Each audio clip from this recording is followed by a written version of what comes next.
Hi friends, welcome to our channel. ఈరోజు మనం షిరిడి సాయి అష్టోత్తర శతనామాలు నేర్చుకుందాం. స్లోగా చదువుతా, మీరు పూజ చేసుకోవడానికి కానీ నేర్చుకోవడానికి కానీ వినడానికి పాసిబుల్గా ఉంటుంది అన్నమాట.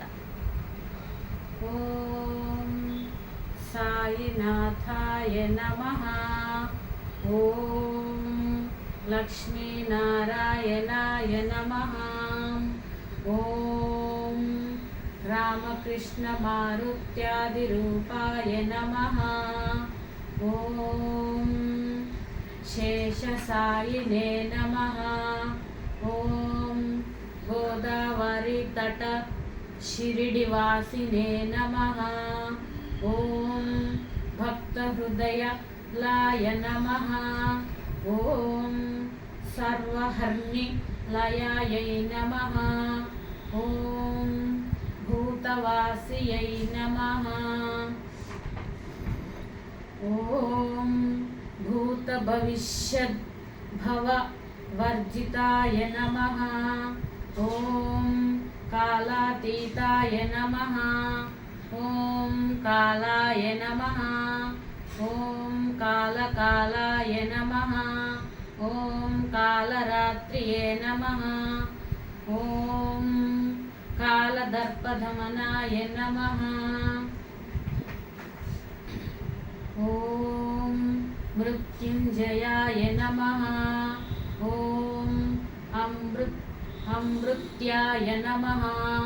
ఓం మృత్యుభయప్రదాయ నమః.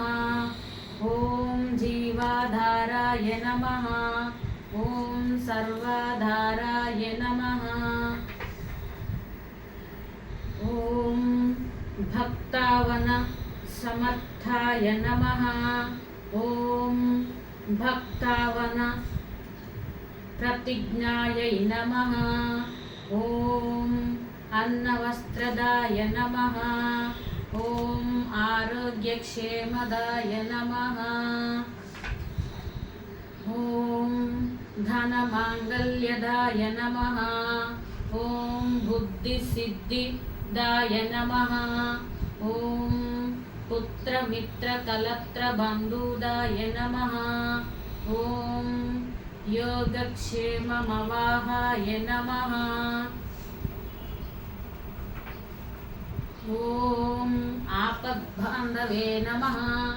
ఓం మార్గబాంధవే నమః. ఓం భుక్తిముక్తి స్వర్గాపవర్గదాయినే నమః.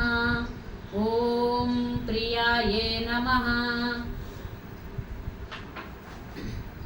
ఓం ప్రీతివర్ధనాయ నమః. ఓం అంతర్యామినే నమః. ఓం సచ్చిదాత్మనే నమః. ఓం నిత్యానందాయ నమః. ఓం పరమసుఖదాయ నమః. ఓం పరమేశ్వర్యే నమః. ఓం పరమేశ్వరాయ నమః. ఓం పరబ్రహ్మణే నమః. ఓం పరమాత్మనే నమః. ఓం జ్ఞానస్వరూపిణే నమః.